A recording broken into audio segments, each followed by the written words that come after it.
Good morning everyone. हम लोग youth publication junior edit की जो बुक है उसमें मैथ्स पढ़ रहे थे और मैथ्स में चैप्टर नंबर 11 पढ़ रहे थे जो कि प्रॉफिट एंड लॉस है। इसके 3 पार्ट में मैंने क्वेश्चंस कराए हैं, काफ़ी 15, 15 और 10, यानी कि लगभग 45 क्वेश्चन हम लोग ने लगा लिए हैं। आज ये इसका चौथा पार्ट है, इसके बाद एक 5वां पार्ट होगा और ये चैप्टर कंप्लीट हो जाएगा। लगभग 70-80 क्वेश्चन हम लोग लगा लेंगे और वो भी वो क्वेश्चंस लगा लेंगे जो प्रीवियस ईयर में आए हुए हैं किसी भी टीचिंग एग्ज़ाम में जूनियर लेवल में। तो आप समझ सकते हैं कितना इम्पोर्टेंट सेशन है ये। और उसके बाद आज के क्वेश्चंस को स्टार्ट करते हैं। इन्होंने कहा यदि विक्रय मूल्य दुगना करने पर लाभ 3 गुना हो जाता है तो लाभ प्रतिशत होगा। अब ये क्वेश्चन तो कराया हुआ है। अब आपको दिखाते हैं ये क्वेश्चन मैंने कहाँ कराया है। ये क्वेश्चन ये देखिए मैंने कराया है, यदि विक्रय मूल्य दोगुना कर दिया जाए तो लाभ 3 गुना हो जाएगा तो लाभ प्रतिशत क्या होगा। अब देखिए ये यूपी टेट 2016 में आया 2 फरवरी को और यही क्वेश्चन आया है हमारा 2011 में पंजाब टेट। अब आप समझ रहे होंगे कि पेपर कैसे बनते हैं। पेपर ऐसे बनते हैं, किसी भी टीचिंग एग्ज़ाम्स के क्वेश्चंस को वो लोग उठा के डायरेक्टली रख देते हैं। पंजाब टेट में आया 2011 में, पीएनपी पेपर बनाया तो उसने क्या किया, टीचिंग एग्ज़ाम में जो प्रीवियस ईयर क्वेश्चन आए थे उससे कुछ क्वेश्चंस डाल दिए 2016 का जब पेपर बन रहा था यूपी टेट का। तो आप समझ सकते हैं कि प्रीवियस ईयर लगाना हमारे लिए कितना इम्पोर्टेंट होता है। किसी भी तैयारी को करते समय सबसे पहला काम यही होना चाहिए कि हमें प्रीवियस ईयर लगाना चाहिए, अच्छे से लगाना चाहिए, कम से कम 2 से 3 बार लगाना चाहिए, मल्टीपल टाइम लगाना चाहिए। इससे कॉन्सेप्ट क्लियर होता है और इसका भी आइडिया मिलता है कि क्वेश्चंस बन किस टाइप के रहे हैं और आगे आने वाले एग्ज़ाम में भी उसी टाइप्स के क्वेश्चन बनते हैं। तो मैक्सिमम अटेंड करने के लिए आपको प्रीवियस ईयर बहुत अच्छे से लगाना होगा। तो ये क्वेश्चन तो मैं करा चुका हूँ तो इसको मैं नहीं कराऊँगा, ये आपने पिछले वीडियो में देख लिया होगा। हम लोग बात करते हैं अब आज के क्वेश्चन नंबर 2 की। क्वेश्चन नंबर 2, यदि एक दुकानदार 5% की छूट पर कोई सामान बेचता है तब उसे 23.5% का लाभ मिलता है। यदि वह कोई छूट ना दे तो कितने प्रतिशत का लाभ होगा। देखिए कॉस्ट प्राइस हमें नहीं पता है, हमने मान लिया कि कॉस्ट प्राइस हमारा 100 रुपये है और वो अगर 23.5% का लाभ लेता है तो हमें एसपी पता चल गया, इसीलिए तो हमने 100 माना था क्योंकि उसका 23.5 ही होगा तो 123.5 रुपये उसका क्या हो गया, सेलिंग प्राइस हो गया। इन्होंने कहा 5% की छूट पर कोई सामान बेचता है तो देखिए यानी कि मार्क प्राइस का 5% छूट का मतलब है 100 में 5% हटाएंगे तो 95% बराबर होगा सेलिंग प्राइस के। क्यों? क्योंकि उसने मार्क प्राइस पर 5% की छूट देके उस वस्तु को बेचा है, तो मार्क प्राइस का 5% लेस कर देंगे तो वो सेलिंग प्राइस के बराबर होगा। तो यहाँ से हमें मार्क प्राइस पता चल जाएगा। तो मार्क प्राइस इंटू 95/100 बराबर सेलिंग प्राइस है 123.5। डेसिमल हटाएंगे तो नीचे 10 हो जाएगा, एक जीरो से एक जीरो कट जाएगा। अब ये देखिए इसको काटते हैं ज़रा, 5 एकम 5, 5 9 45, ये हो गया 5 दूनी 10 और 19 से इसको काटते हैं तो 19 का 19 19 19 देता हूँ, 19 76, 19 चौक 76, 19 पचे 95 और 19 छंग 6 बार में ले गए। और उसके बाद करके देख लेते हैं ना, 19 छंग 9 पचे 45, 9 छः 54 के 4, 5 हासिल 11 तो 135, 19 से 6 बार में ले गए तो ये आया। अब यहाँ से बच जाएगा हमारा 95, तो फिर 19 पचे 95, ठीक। तो उसके बाद 5 बार में 19 से काटा तो 65, ये उधर जाएगा तो मार्क प्राइस बराबर हो जाएगा 65 इंटू 2 यानी 130। तो हमें मार्क प्राइस पता चल गया कितना, 130 रुपये। इन्होंने कहा यदि कोई छूट ना दी जाए, यदि कोई छूट ना दी जाए का मतलब मार्क प्राइस 130 रुपये है तो उतने में ही बेच दिया जाए, सेलिंग प्राइस भी कितना हो जाए 130 रुपये। और कॉस्ट प्राइस हमारा बदलता है नहीं, कॉस्ट प्राइस हमारा क्या रहेगा 100 रुपये ही रहेगा। तो पूछ रहे लाभ कितने प्रतिशत का होगा, तो भाई प्रॉफिट परसेंटेज बराबर हम लोग ने पढ़ा है लाभ, तो 130 में बेच रहा है, 100 में ख़रीद रहा है, 30 का लाभ हो रहा है। कॉस्ट प्राइस 100 है, इंटू 100, 100 से 100 कट गया, उसको कितने परसेंट का लाभ हो रहा है? उसको 30% का लाभ हो रहा है। पंजाब टेट में आया हुआ है, हो सकता हो आगे हम लोग के टीचिंग एग्ज़ाम में आ जाए। बहुत इंपॉर्टेंट क्वेश्चन है, सब जूनियर में आए हुए क्वेश्चन है। बात करते हैं 23 की। 144 मुर्गियों को बेचने पर वैदेही को 144 मुर्गियां बेचने पर, यानी एसपी हमने कह दिया 144। उसके बाद वैदेही को 6 मुर्गियों के विक्रय मूल्य के बराबर हानि होती है, यानी लॉस होता है 6 का। तो हानि प्रतिशत कितना होगा? तो आपको पता है कॉस्ट प्राइस क्या हो जाएगा? SP plus loss. SP plus loss कैसे? मैंने बताया था लॉस कब होता है? जब वो सेलिंग प्राइस क्या हो। लॉस कब होता है? जब कॉस्ट प्राइस ज़्यादा हो और सेलिंग प्राइस कम हो, तभी तो सेलिंग प्राइस को इधर ले आएंगे तो सीपी बराबर हो जाएगा लॉस प्लस सेलिंग प्राइस ना। तो सीपी अब यहाँ से आप निकाल सकते हैं, लॉस हुआ है 6 का, सेलिंग प्राइस है 144, तो यानी कि 150 क्या हो जाएगा? Cost price. तो कॉस्ट प्राइस कितना हो गया? 150। अब आपको सेलिंग प्राइस पता है 144, लॉस पता है 6 और कॉस्ट प्राइस पता है 150। तो पूछ रहे हानि प्रतिशत क्या होगा, यानी लॉस परसेंटेज क्या होगा? लॉस हुआ है 6 का, कॉस्ट प्राइस है 150 इंटू 100, ये 50 दूनी 100, 50 तेई 150, ठीक है। 3 एकम 3, 3 दूनी 6, 2 दूनी 4, 4% का उसको लॉस होगा। तो ऑप्शन नंबर डी करेक्ट है। ये भी जूनियर में आया हुआ क्वेश्चन है। क्वेश्चन नंबर 24, इसमें दिया हुआ उमंग 250 सेब बेचता है और उसे 50 सेब के विक्रय मूल्य के बराबर लाभ होता है। बेचता है यानी सेलिंग प्राइस, कितना बेचता है? 250 सेब। अब उसको लाभ होता है यानी कि प्रॉफिट, कितने का लाभ होता है? उसे 50 सेब का लाभ होता है। एसपी पता है, प्रॉफिट पता है, तो हमें पता है प्रॉफिट कब होता है? जब selling price minus cost price हो। तो कॉस्ट प्राइस को इधर ले आओगे तो कॉस्ट प्राइस बराबर हो जाएगा सेलिंग प्राइस माइनस प्रॉफिट।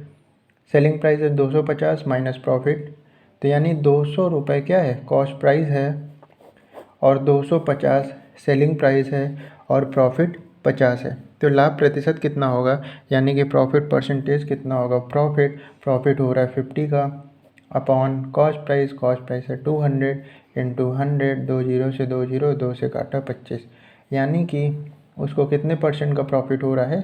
25% का प्रॉफिट हो रहा है। तो ये हमारा ऑप्शन नंबर डी करेक्ट होगा। ये भी जूनियर में आया हुआ है।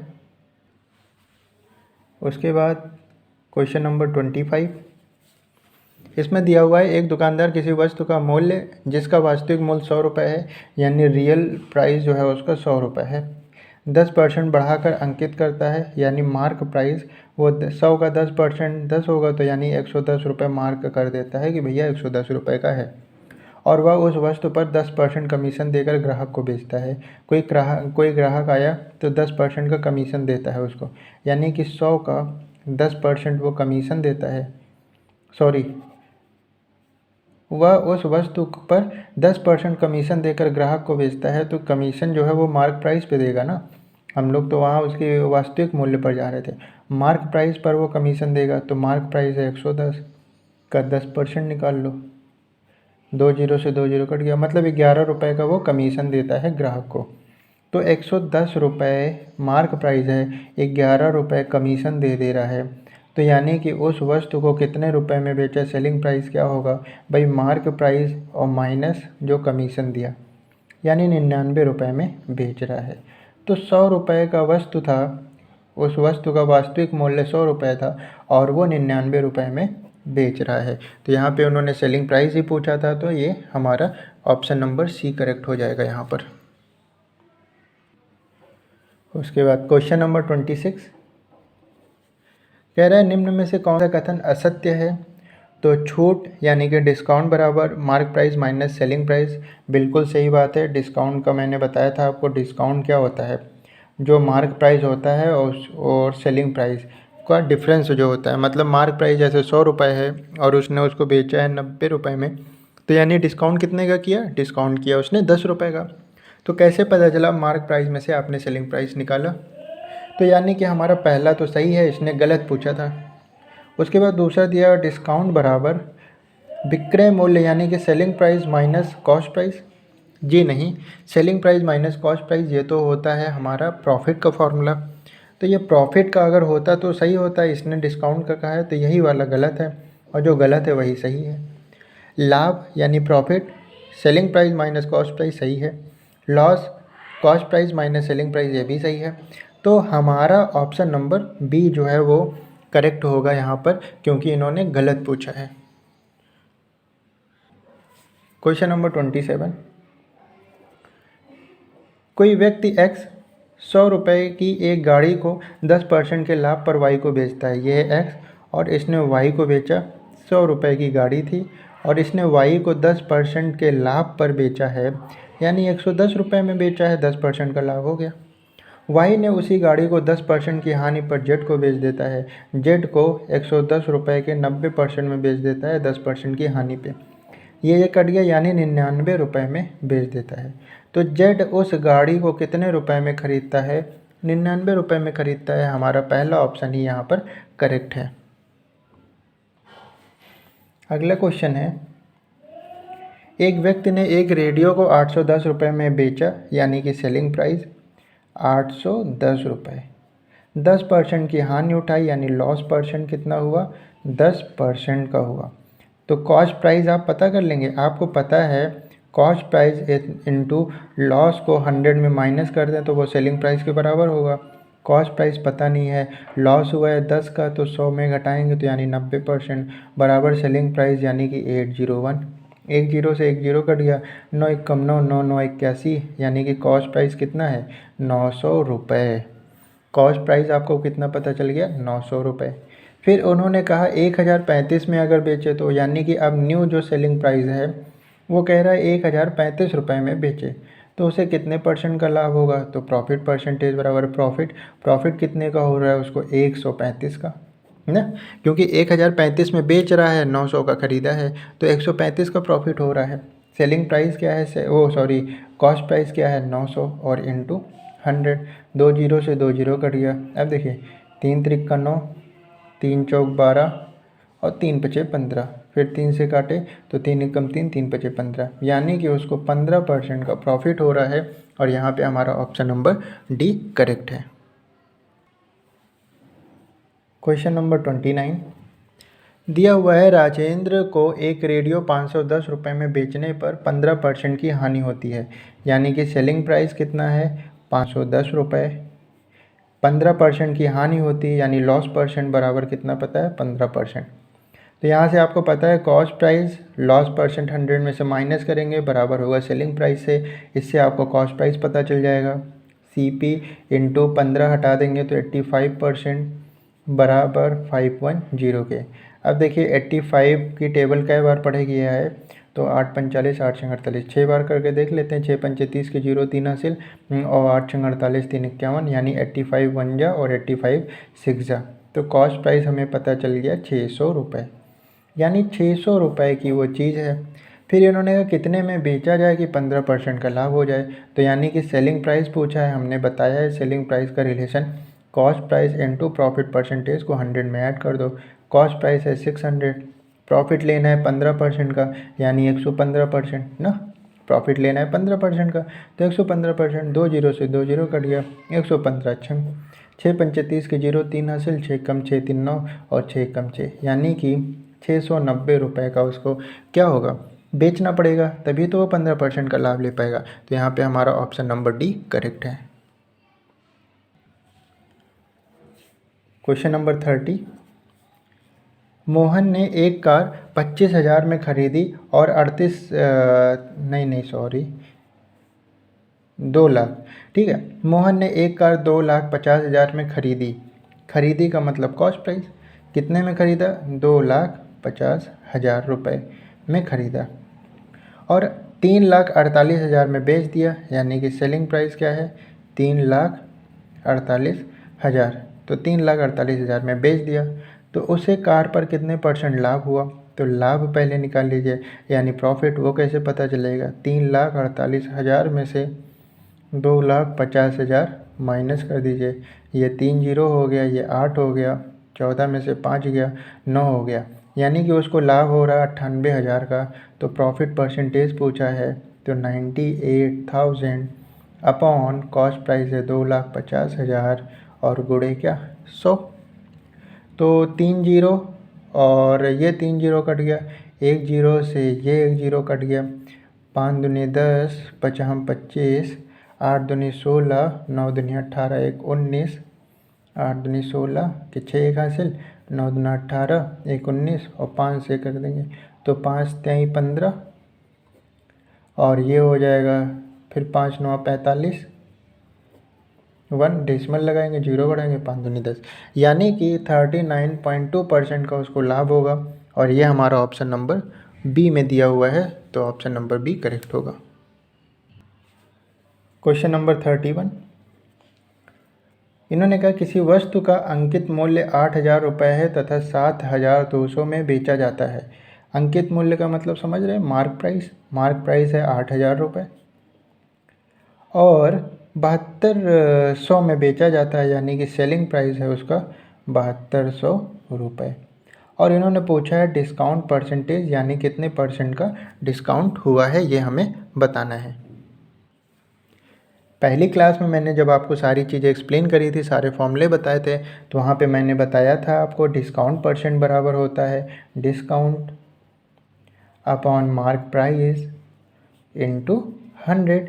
जैसे अगर मैं पूछूं आपसे प्रॉफिट परसेंटेज क्या होगा, तो मैंने बताया था प्रॉफिट और लॉस वो हमेशा कॉस्ट प्राइस पर निकलता है और डिस्काउंट हमेशा मार्क प्राइस पर निकलता है। तो अगर मैं प्रॉफिट परसेंटेज पूछता हूँ तो profit upon C P into 100, loss percentage की बात करें तो loss upon cost price into 100। तो अगर डिस्काउंट परसेंटेज की बात करेंगे तो वो discount upon mark price into 100 होगा। तो यहाँ पे डिस्काउंट कितने का हो रहा है, 8,000 मार्क प्राइस है और 7,200 सेलिंग प्राइस है, यानी कि डिस्काउंट हो रहा है 800 का। मार्क प्राइस कितना है 8,000 इंटू 100, ये हो गया डिस्काउंट परसेंटेज। तो 2 जीरो से 2 जीरो कट गया, 1 जीरो से 1 जीरो कट गया, 8 से 8 कट गया, यानी 10% का डिस्काउंट हो रहा है। तो ऑप्शन नंबर ए यहाँ पर करेक्ट होगा।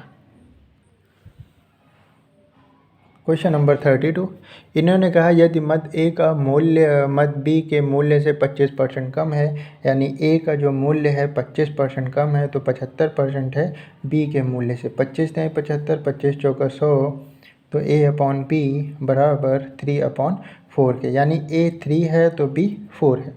पूछ रहे हैं बी का मूल्य ए के मूल्य से कितना अधिक है, तो यानी अधिक परसेंटेज, ग्रोथ परसेंटेज का मैंने बताया था, growth upon original value into 100। अब ग्रोथ कितने की हो रही, 3 से 4, यानी 1 की हो रही है। ओरिजिनल वैल्यू यहाँ पे क्या होगा, बी का कंपैरिजन ए से कर रहे हैं ना, कि बी का मूल्य ए के मूल्य से कितना अधिक है, तो ए का मूल्य और इंटू 100, ए का मूल्य ही ओरिजिनल होगा। तो ये हो गया 100/3 और 100/3 का मतलब है 33 होल 1/3%। तो ये इतना अधिक है, तो यहाँ पे हमारा ऑप्शन नंबर बी करेक्ट है। तो आज हम लोगों ने अप्रॉक्स 12 क्वेश्चन किए हैं और बाकी हम लोग नेक्स्ट पार्ट में करेंगे, वो लास्ट पार्ट होगा हमारा। 4 पार्ट में हम लोगों ने लगभग 15, 30, 10, 40 और 12, 42 क्वेश्चन कर लिए हैं। अगले क्वेश्चन में 15, 16 क्वेश्चन और करेंगे और लगभग हम लोग 60 क्वेश्चन लगा लेंगे प्रॉफिट एंड लॉस के, जो इस बुक में दिया हुआ है। लगभग 60 क्वेश्चन दिया हुआ है। तो कल मतलब कि कल जो वीडियो अपलोड होगी वो इसका लास्ट पार्ट होगा और फिर हमारा ये चैप्टर कंप्लीट हो जाएगा। Thank you class.